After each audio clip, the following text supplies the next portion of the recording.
Bonsoir, c'est Azré Panou. Donc, je suis venue à l'hôpital avec notre conseillère, Maman Dali, pour rencontrer le papa de Moussa. Moussa et son papa sur sa prise en charge. Nous avons constaté que Moussa est hospitalisé à la CNPS et depuis lundi, on espère vraiment que le Seigneur va bénir Sord. Mais avec l'échange avec papa, papa avait beaucoup à nous dire et nous on aimerait pas avoir son témoignage sur la drépanocytose et qui nous dise un peu les actes qu'il souhaite vraiment que l'État puisse faire pour améliorer la situation des personnes drépano. Nous allons d'abord commencer que papa nous explique un peu le parcours académique de Moussa. Est-ce que papa, tu as la parole? Je vous remercie de m'avoir donné la parole. Merci papa. Et je remercie Dieu aussi parce que toute chose qui t'arrive, c'est Dieu. Et je vais demander d'abord à tous les parents d'accepter cette situation. Parce que vivre avec un drépanocytaire, ce n'est pas facile financièrement et moralement. Et je vais demander aux malades aussi d'être patients et de savoir que les parents sont là pour leur bien. Et dans le parcours du drépanocytaire, j'ai fait plusieurs constats, surtout dans l'éducation. Certains qui n'acceptent pas, qui ne comprennent pas l'état de l'enfant. Et ça aggrave sa situation. C'est le cas de mon fils qui a fait le bac 2 fois. Dieu merci. Ça va? Dieu merci, il est passé. Il est allé à l'université. C'est à l'université que j'apprécie l'apport. Cet apport a été très, très, très remarquable.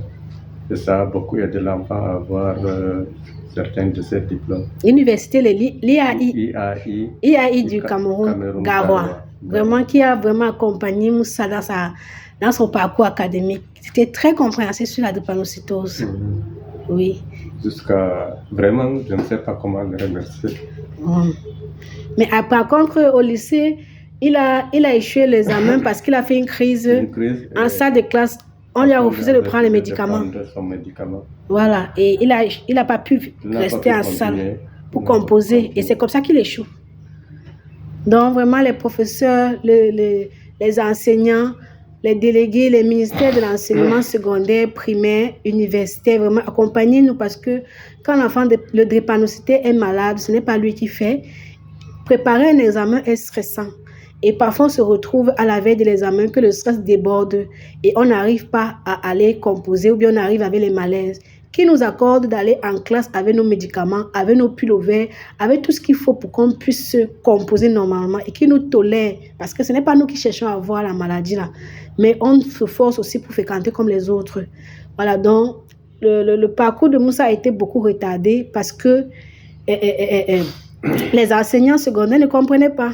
Mais comme il est intelligent, ça n'a pas empêché d'avoir aujourd'hui sa licence en informatique. Donc, papa aujourd'hui est très reconnaissant par l'apport de l'université l'IAI Cameroun pour son soutien pendant l'école universitaire son parcours universitaire. Et papa, qu'est-ce que tu peux dire à l'État par rapport à la prise en charge de la drépanocytose? Bon, c'est une maladie comme toutes les autres maladies.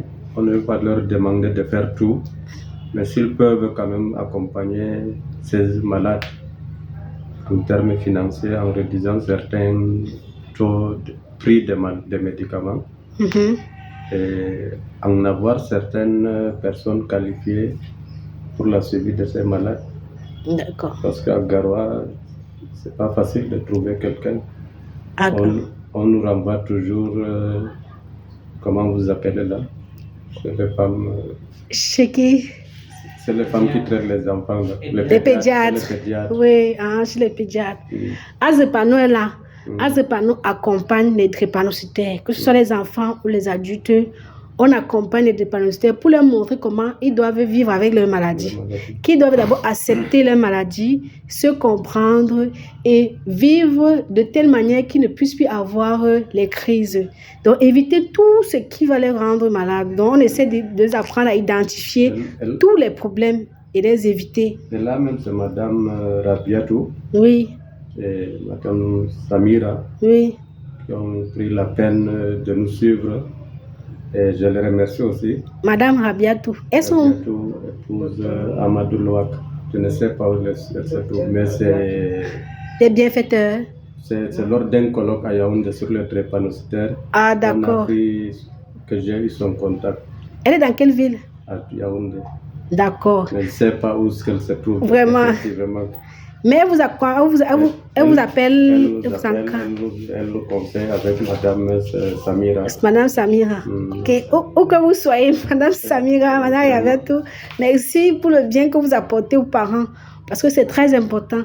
Et aujourd'hui, on espère que la présence de l'antenne As Drépano au Nord va pouvoir aider les parents à communiquer, à comprendre mieux les enfants et les aider aussi à mieux se prendre en charge.